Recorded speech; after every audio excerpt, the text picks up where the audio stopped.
All right. It's 12:01 and I'm just letting folks in. And maybe I will ask Dylan just to come back on and make sure that you're hearing me and that my screen is visible for the attendees. I can hear you, and I can see the screen. All right. Well, with no further ado, because I have 10 pounds of flour to go into a 5-pound bag. I have so much I want to tell you, and I'm not sure that there's going to be enough time to share it. I'm going to just start right now. There will be a transcript of this provided. And in fact, one of the features that I'm going to be talking about is my use of Microsoft Copilot to take meeting notes. So I've activated Microsoft Copilot's transcription feature. You might see that at the top of your screen that the meeting is being recorded and transcribed automatically. For people who didn't get a chance to view this, it will be available later to be viewed in its entirety. But after this presentation, I will push out to you the summary notes that have been prepared by Microsoft Copilot so that you have those written notes and you don't have to take notes during my presentation. And so that you can also see how wonderful it is to have an AI assistant, in my case, it's Copilot, taking notes that you can then put right into your file and you can use. So this is a revised program that I've already presented in a similar fashion for lawyers. And it occurred to me that rehab professionals would benefit exactly the same way that lawyers would benefit from the incorporation of artificial intelligence into the work that you do.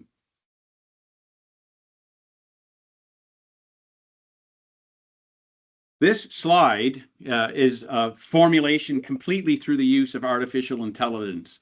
I wanted to get a catchy quote that highlighted the fact that since time immemorial, people have often been wrong with their forecast about how changes are going to affect their workplace and their space.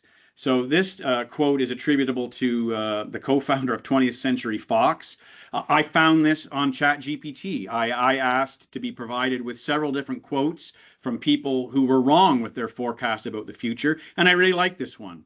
Television isn't going to be able to hold on to any market it captures after the first 6 months. People are going to get tired of staring at a plywood box every night.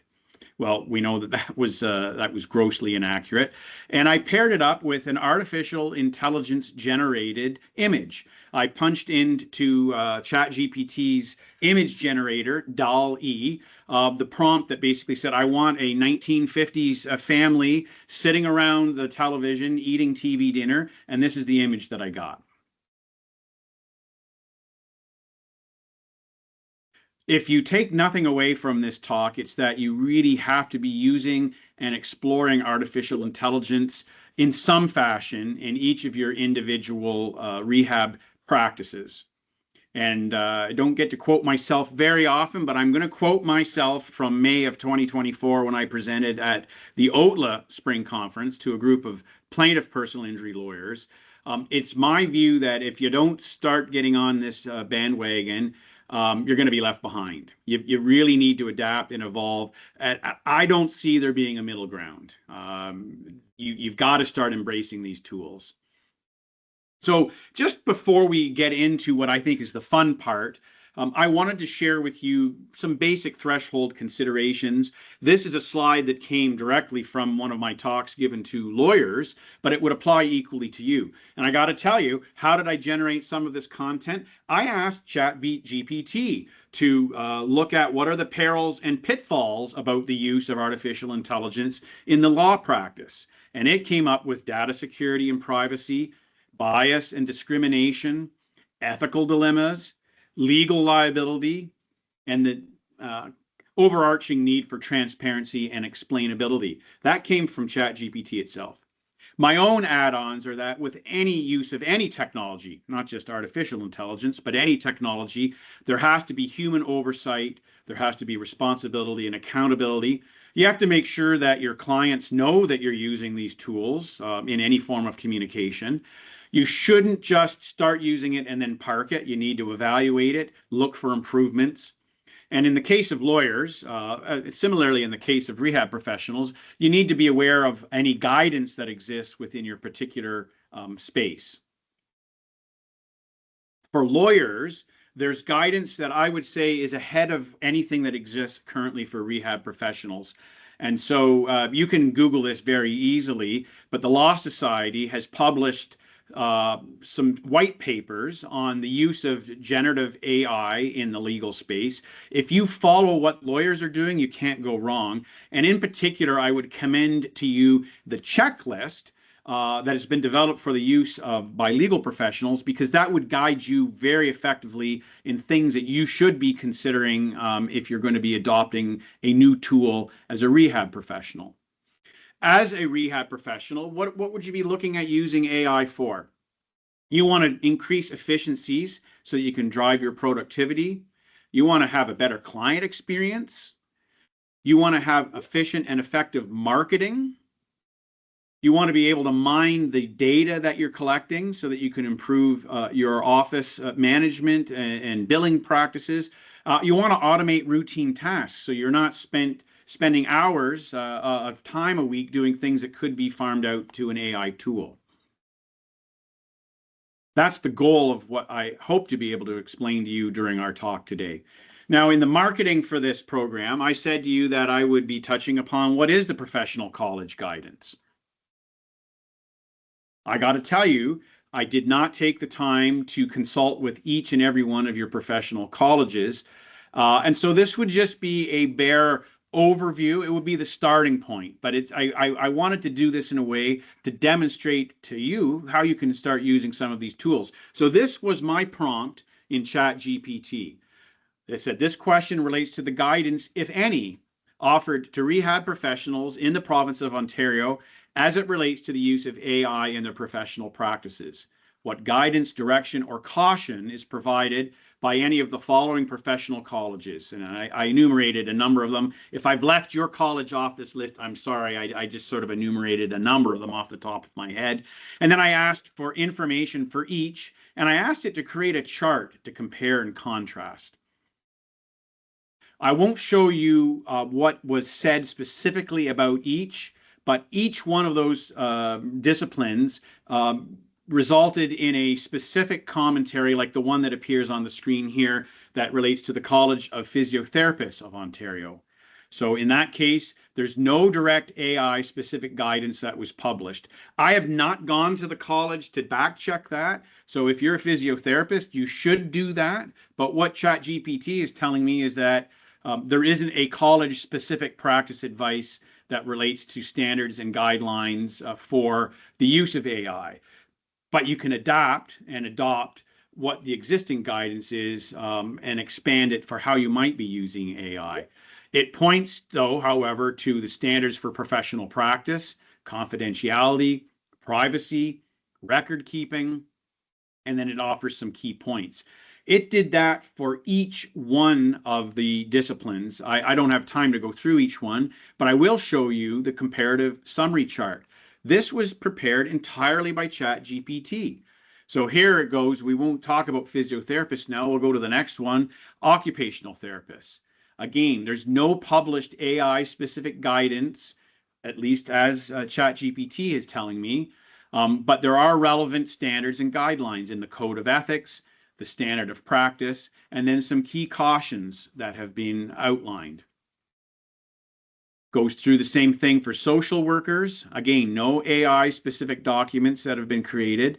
It talks about the need to uphold client privacy and informed consent in digital platforms, critically assess the limitations and biases of AI solutions.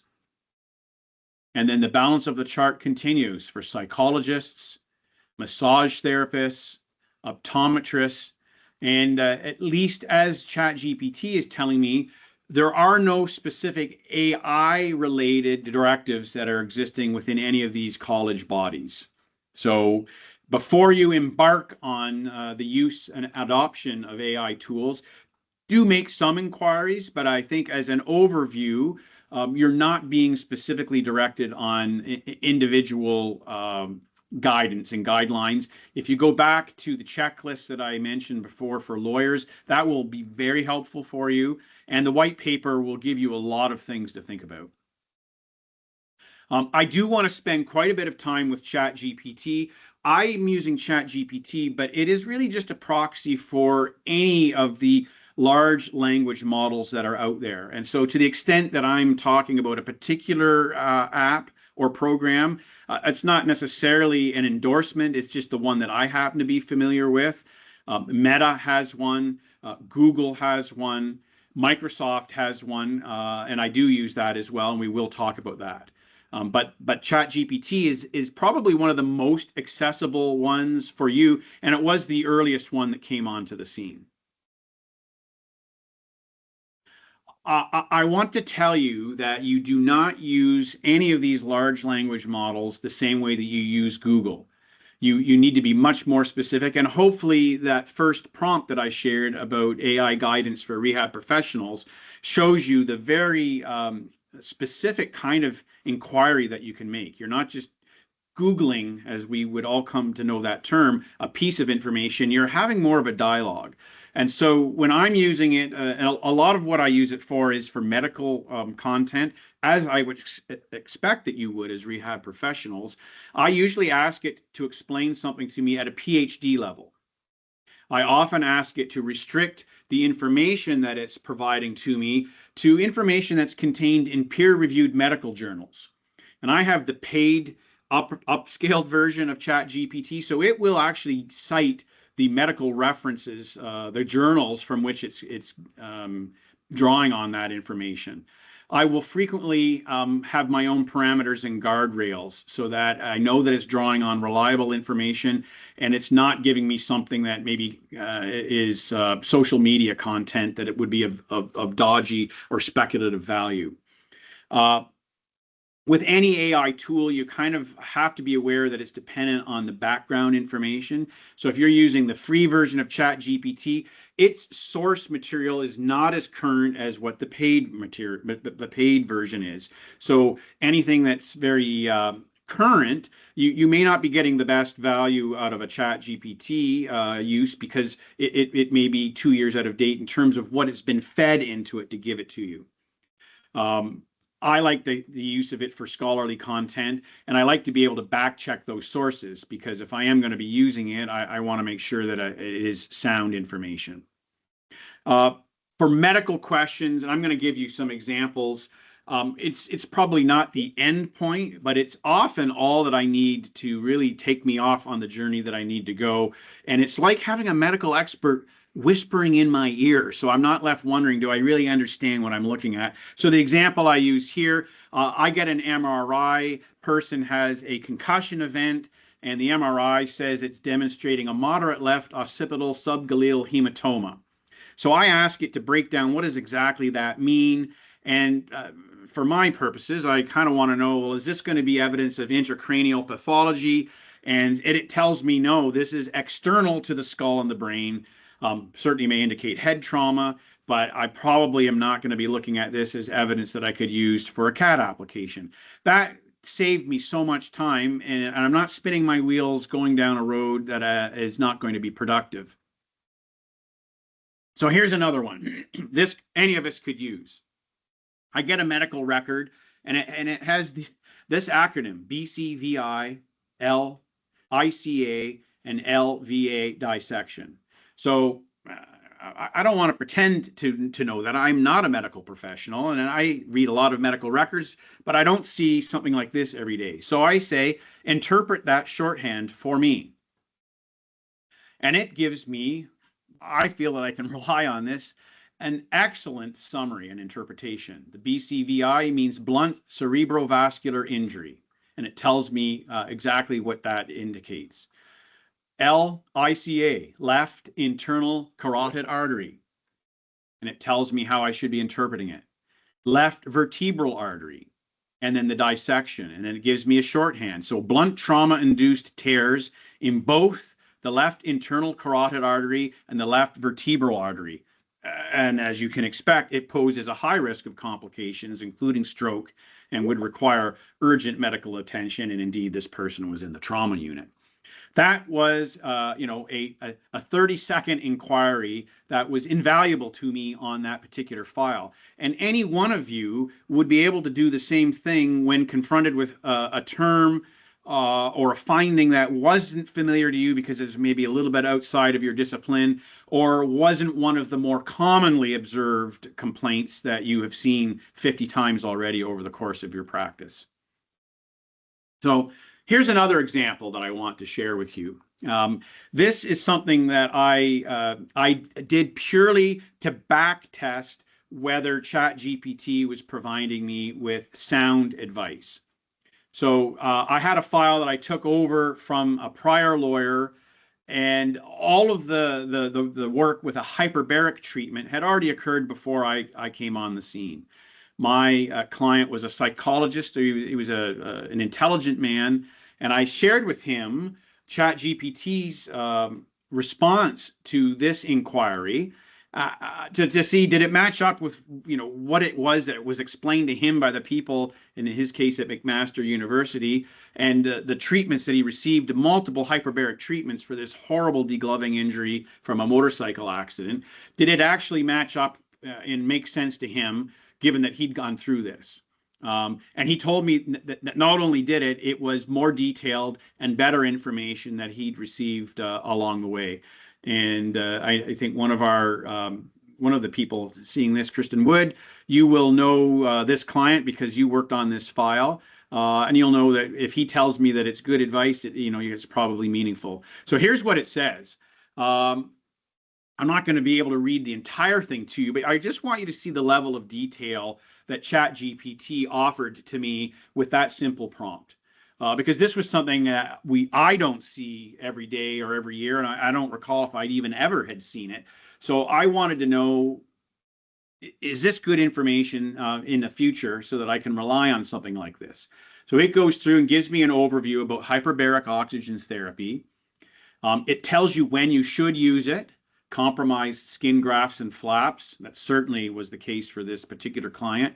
It helps to prevent infections, especially in compound fractures. Again, this gentleman had open fractures and the degloving injury. It helps with delayed or non-union fractures. It helps with ischemic or hypoxic wounds, as is often the case with a degloving injury. And it tells you when would it be contraindicated. And so this is good if you just want to quickly check if the person also happened to have suffered a pneumothorax. Kind of makes sense. You don't want to be putting them under multiple levels of atmospheric pressure because that's going to pose a significant risk for the pneumothorax. Or if they have pre-existing severe pulmonary disease. I wouldn't have thought of this, but if they're in chemotherapy or radiation, it could be that would lead to a risk of oxygen toxicity. Or if they have an uncontrolled seizure disorder, the high oxygen content can lower their seizure threshold. I would never have known that. Claustrophobia, that kind of makes sense to me.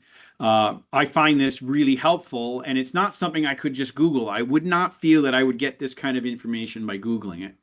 Then it goes on to talk about the efficacy of hyperbaric treatments for wound healing, reduction in infection rates, to promote the healing of the fracture, and to deal with the chronic wound, non-healing wound. And in this poor gentleman, that very much was the case. I have to say, even 5 years post-accident, when I was involved with him, he still had recurrent open wounds on his heel. Notwithstanding all of these, multiple hyperbaric treatments that he'd undergone. It talks about the duration of treatment, how long is the actual session, an hour and a half to 2 hours, once or twice daily at 1.5 to 2.5 atmospheres.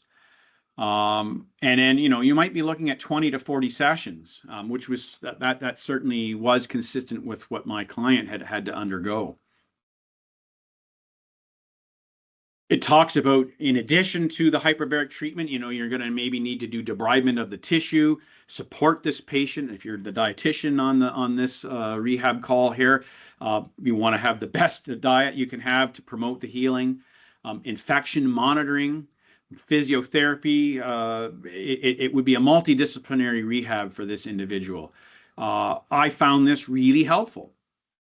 And then it gives me references, that comes from the Handbook on Hyperbaric Medicine, Undersea and Hyperbaric Medical Society, and the Journal of Trauma.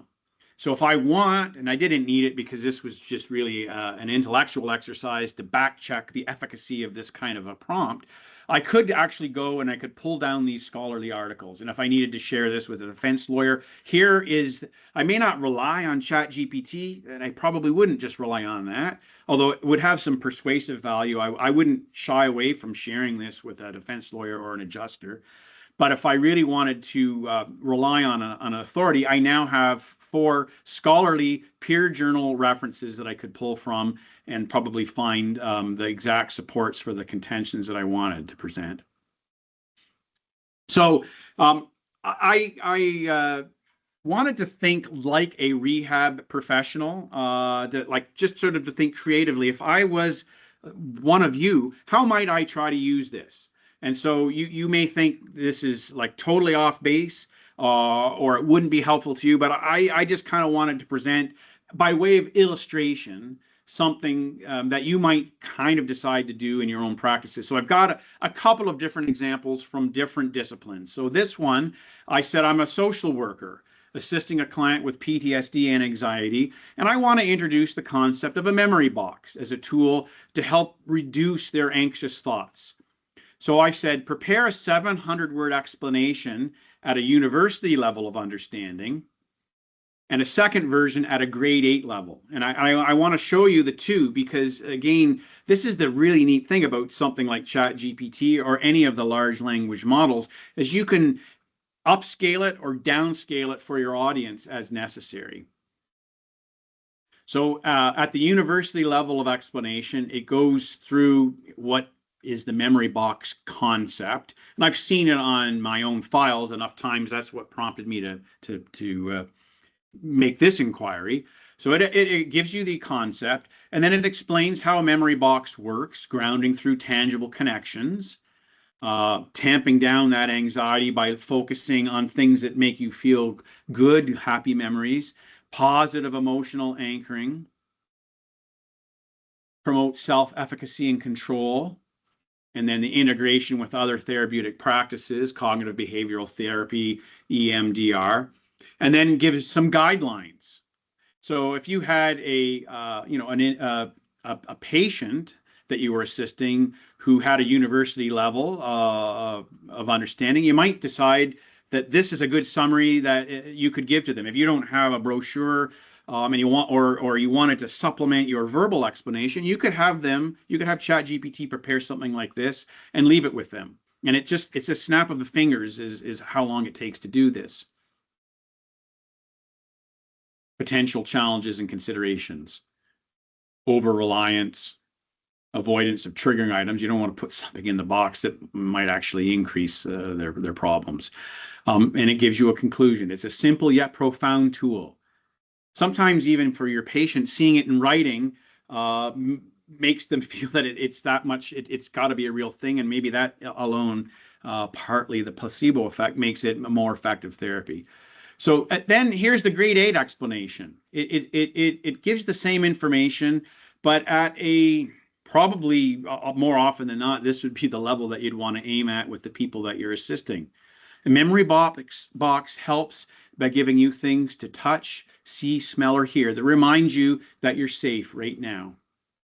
Makes you feel happy or safe. The items in your box should make you feel good, like pictures of people that you love. It can give you a sense of control. So it goes through, it's the same information, but it's presented a different tone and a different level of dialogue. Slightly less challenging language has been used. That's one example. Well, here's another one. I'm an Ontario-based rehab professional working with a population of clients who've had an acquired brain injury or post-concussion syndrome. And I often explain the need to pick and choose activities during the day so that my client doesn't, do more than what they're capable of doing, because that triggers fatigue, irritability, poor memory, headaches. And so I use the stick analogy, where I can describe associating each activity with one or more sticks depending on the degree of effort. So I've asked ChatGPT I've given it a little this isn't a profile of any particular patient. I just made this up for the purposes of this talk today. But based on someone having 50 daily sticks, maybe you would use 100. You could tweak it. You could do whatever you wanted. Create a template or a plan that I can share with this client. And they've got 2 children under the age of 5 who need care. They want to still be able to walk 2 kilometers a day. They want to be independent with self and home care. And they still have some outside activities that they want to do, such as singing in a choir twice a week. And they want to have a goal of volunteering twice a week at a food bank. Just a fictional individual. So it goes through and creates this customized plan. So if you're doing this for patients, you might not completely endorse the plan like this, but as a start that you could then tweak and polish, I would commend it to you. So it goes through with the child care. Out of 50 sticks, child care is 26 sticks according to this plan. Self-care, your home maintenance, and then these optional activities. It's assigning a value to walking, singing in a choir, and volunteering. And this isn't on a daily basis. So it's giving you each session and it's giving you some weekly totals. And then what's really neat is here's a sample allocation that it's come up with. So I don't know if this really, I don't do this work myself, but I see similar things. I would hope that you find this interesting, and I'd appreciate your feedback from any one of you after the fact on any one of these particular prompts, because I'm not a rehab professional. I've just tried to think like one. I would hope that this could be a time saver for you and of value to the people that you're assisting, and to, again, increase your productivity and make you more effective at what you're doing. So it gives you, it gives a pretty detailed plan, I think, for something that literally took 2 minutes. So here's another one. Maybe you're a rehab therapist and you're working with a young person, and they like books, and they say that they want to read the book Hello God, It's Me, Margaret. I'm just remembering, I'm of an age where I just happen to remember that name. I don't want to read that book so I can talk to them about it. So I say, give me a 400-word synopsis of this book. And then you can ask some questions, maybe if they're halfway through, on some things, and be knowledgeable about it. So here it is. It goes through and it immediately gives, it's a classic coming of age novel. It's an 11-year-old girl. She has a different religion and identity, where she lives. It talks about her coming into adolescence, and it's an authentic portrayal of her pre-adolescent concerns regarding puberty and identity. It's a frank treatment of such topics. I kind of generally remembered this anyway, which is why I picked something that I did know about. But you could do that for any book or any subject. If you've got a client that is really interested, they have aquariums and they want to focus and have time to manage their aquarium, you could ask it to give you a mini tutorial on what are the things that you need to do to operate an aquarium. And you could then be knowledgeable in your interactions with that particular patient, because we can't all be as knowledgeable as every one of the people that we're trying to help in that specific issue for which they have a real interest. Well, here's another one, and hopefully this is not offside, but I said I'm a dietitian, and I'm trying to assist a brain-injured client, so I just want a 4-ingredient recipe with healthy vegetables, proteins, and fats that can be made without using the stove. Give me a recipe. So it's a no-stove avocado tuna salad wrap. 4 ingredients, tells you how to do it. And if you want to swap in spinach leaves for the tortilla, you can, lettuce leaves for the tortilla, you can make it as a low carb option. This was like a 10-second effort to come up with this. I would think or would hope that this could be beneficial to you as a dietitian. You probably have resources available to you, but this would be another tool in your toolbox once you know the foods that the individual likes and their capacity for putting together recipes. Here's an example of something that it helps me, and so I would think in turn it would help you. When I need to meet with a new client and I just have the very briefest of understanding about what they did as their job. It might be something that's well familiar to me. Maybe they were a factory worker at a Toyota plant. And I've had those clients. I have a very good sense for what that job might be. But let's say that it's something a bit more esoteric. So I don't know if any of you have actually come across a turkey milker. That is a job, someone who performs the artificial insemination of turkeys. So I've asked it in the context of the Ontario provincial marketplace to outline wage ranges, employment prospects, functional job demands, so that in even just meeting this person for the first time, you'll be that farther along in understanding where might the rehab be going, and what is it that that job truly entailed. So here's how it answered it. Thought about it for 13 seconds. The paid version that I have will give it a little bit more of a comprehensive thought before it responds. So it took 13 seconds, and then it gives turkey milker is probably the vernacular, artificial insemination technician. So it gives you a job summary.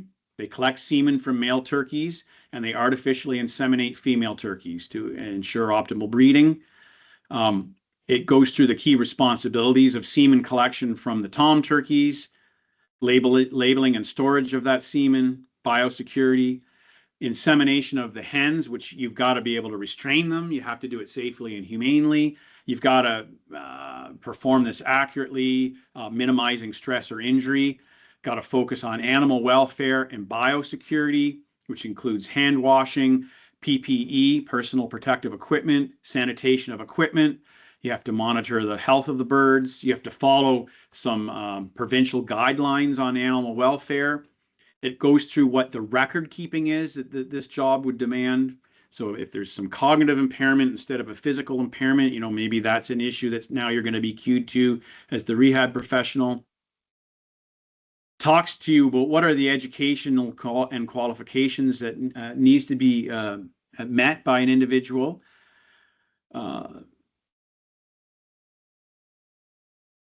Skills and attributes, attention to detail, the physical dexterity, communication, I guess not with the turkeys, but with other team members in the agricultural context. The wage rate, this one kind of surprised me. I would think that this job might actually pay a little bit more than $33,000 to $45,000 a year, but that's what the pay is. Employment prospects. So maybe it's somebody who was wanting to do this job. Well, now you have a sense for what these prospects are. And then the physical job demands, which is really helpful for any of us. Weight range. You got to be able to deal with up to 25 pounds and maybe more when you're restraining these large tom turkeys. You have to be able to bend, stoop, and crouch. You have to have manual dexterity and fine motor skills, especially during the insemination process and during the collection and transferring of the semen. Upper body and grip strength. You're going to be exposed to environmental conditions, dust and dander. Maybe it's good for you to know that before you're even going to the work site. If you've got a dust or a feather allergy, this might cue you as the professional. I'm going to have to take some steps to protect myself in this context. The repetitive nature and the fast pace of this job, in health and safety considerations. So in summary, it gave me, in a very, very short amount of time, an enormous head start on dealing with a person from an occupation that I'd never heard about before and would have had no idea what is it that this job entails. And you could pick any type of job. And I've done it for multiple different industries. And it's always been, and I've shared it. Natalie Walters on the line. You will recall that I got a 1,500 word job description for a unionized cardiac nurse working in a unionized environment in Ontario. And I sent it to the client, who was just blown away by its accuracy. And she had a concussion event with memory problems. She said, I would never have been able to have told you all of that. So that was super, super helpful for me. And then I had a much better understanding about what is it that job entails. So those are just some examples of using the chat feature to prompt you, to give you information. in a way that Google cannot do, and you're using it in a way that you do not use Google, if I can leave it at that. Now, here's some other examples. Many of you would be active with social media, whether that's Facebook, Instagram, or LinkedIn. You will be posting, you will be blog writing. So why not consider using one of these large language model like ChatGPT to assist you with your blog writing? You can create content that you share with your with the public, with lawyers that you're marketing yourself to, with clients that you're marketing yourself to, and you can pair that up with AI image generation as well. So I got to say, this particular slide was prepared entirely by artificial intelligence. The image was prepared. I didn't do it, and even the text was prepared from a paper that I had written previously. And this slide, because it generated an entire slide deck, came through AI itself, saving enormous amounts of time for my staff and for me. So here is image generation that I have actually used. So I did a blog about how are brain injuries diagnosed. And in fact, you could, if you're interested, you would know this, but you could go back and see my actual blog. And I wanted to pair it with an image, which is not actually an image that you would ever see. So it's not a real radiology image, but this is for the public, and I wanted to capture the public's eye. So I asked it to generate an image with a fractured skull, and this is what it came up with. Again, it's not a real radiology image, but it's just meant to catch the eye of the reader. And so I used that in a real blog. I did a blog that was entitled 5 Things Motorcyclists Must Know About Injury. And so I went into the image generation feature with ChatGPT, and I said, I want an image of a motorcyclist wearing full motorcycle gear who's confronted with several forks in the road. At one side, he's facing a herd of cattle. He's also facing a transport truck coming towards him, and there's a large pothole. And this was the image that was generated. There were several images, but this was the one that I settled on. And I thought it was a catchy image that I did indeed use for my blog. Again, to draw people in. Here's an image of a patient in the hospital. And I sort of wanted to have some medical imaging in the backdrop. I didn't want the person to look too happy, but I wanted it to be realistic. And I got to tell you, the first version of this, it was like a 21-year-old, and this is where, kind of illustrates the biases in the system. It was like a 21-year-old, very attractive young woman with pouty lips and, too much makeup, not looking particularly injured at all. And so I said, age the person by 20 years and have her holding an ice bag against her head. And then this image was generated, which was much more suitable, I thought, for the tone of what I was trying to convey. So it's not something that's one and done. You frequently will need to give it additional prompts in order to come up with something that's satisfactory for your purposes. So let me switch gears now and talk about an AI assistant. The one that I'm frequently using is Microsoft's Copilot. The program that you're viewing this presentation on today is Microsoft Teams. And so Copilot is part of the Microsoft suite of tools. I'm using the record and transcribe function, and at the end, I can have Copilot prepare an entire summary of everything that I've said. I mention Heidi here because that's more of a medically specifically designed tool. Mo Oshala, you pointed out that you've started using Heidi and that it's been a game changer for you. And I hope you don't mind me shouting your name out.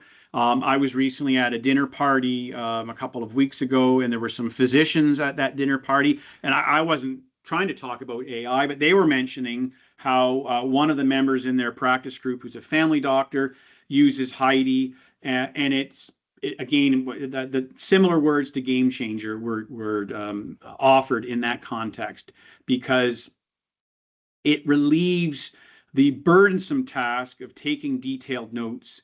Um, I dare say that it is a better note taker than I am.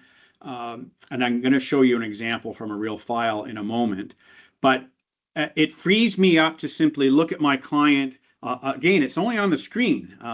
So I actually am preferring virtual meetings to in-person meetings because I can't use it. I can't use this tool when I'm having an in-person meeting. Then I'm writing down my notes. I'm dictating my memo after the fact that then goes to my assistant who has to spend 15 minutes, 30 minutes transcribing my dictation, and hopefully my dictation made sense to her. She then sends it back to me. There's invariably a time lag. It's at least hours, if not into the next day.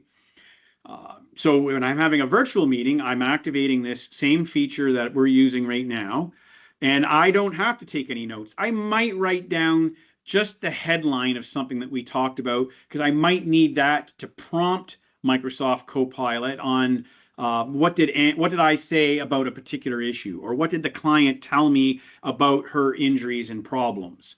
But beyond just taking down a headline, I'm no longer having to take those detailed notes, and it frees me up to really have a much better and engaged dialogue.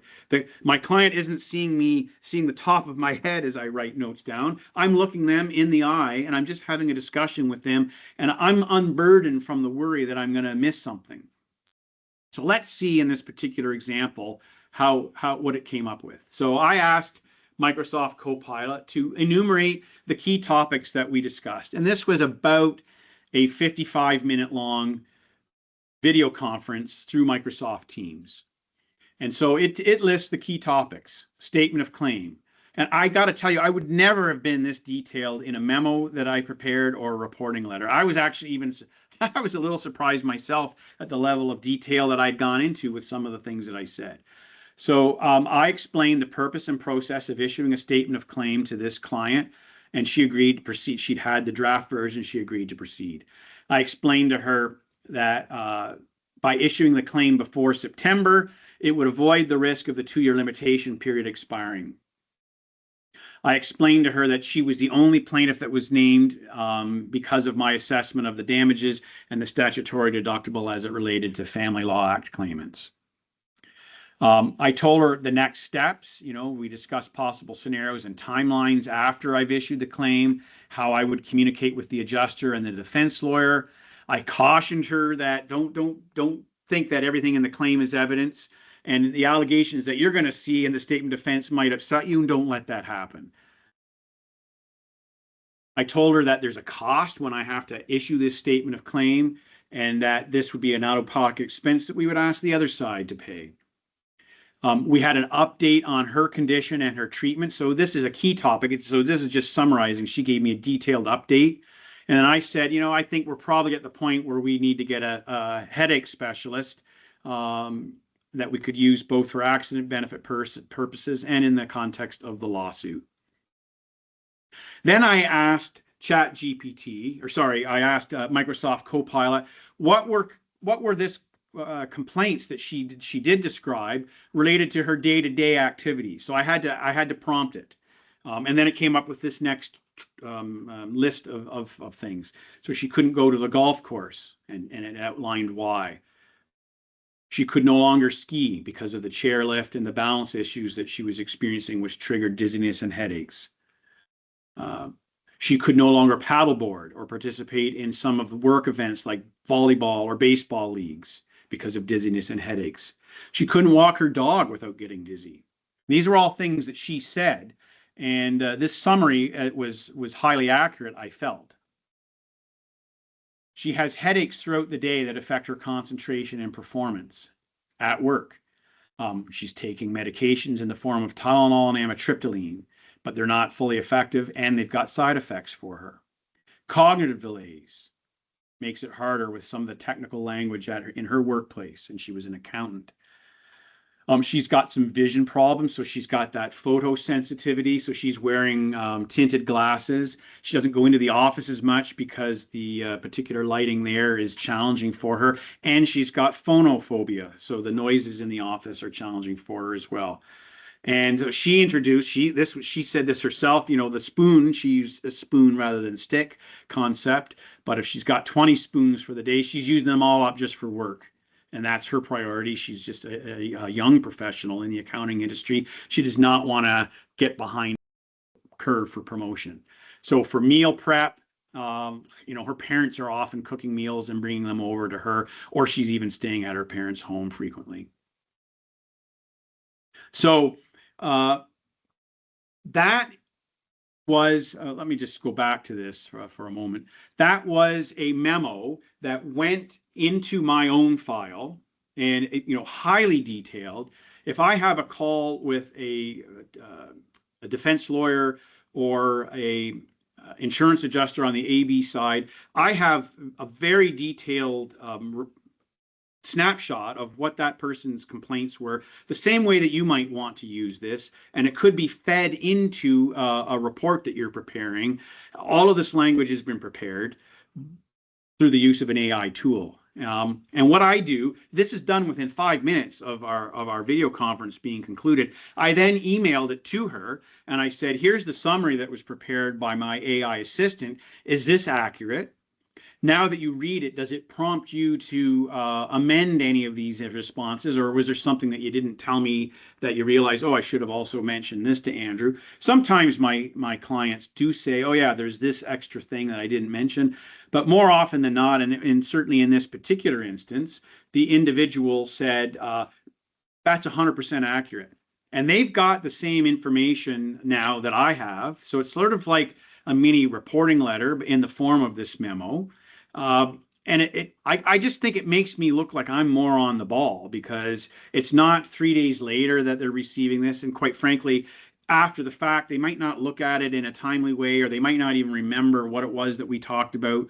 The real-time aspect of this has been a benefit to my practice. I have to believe it would be a benefit to your practice. So I'm not familiar with Heidi as a tool, so you'd want to explore that.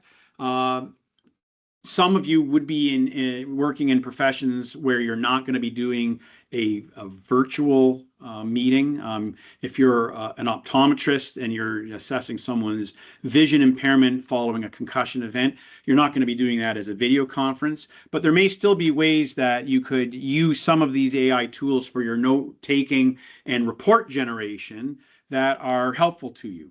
So all you have to do is start to explore it within the confines of any developing professional college guidance that you do receive, and with always having regard for basic considerations like privacy and the security of that information. So we're now at 10 minutes to 1, and I did say a real-time chat if time permits. So I could take this off of the slideshow and we could do a real chat. Stop this slideshow here. Well, maybe if you can see this, let's open Copilot. Let's do this right now, and we'll say, recap the meeting so far. So I'll do this part, the meeting notes, generate meeting notes.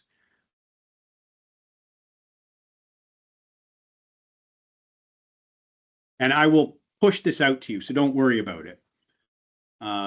So it has gone through the key topics: introduction, ChatGPT for medical content, for rehab professionals, AI generation, note taking, and then list the main ideas that we discussed. That's another, just a pre-populated prompt.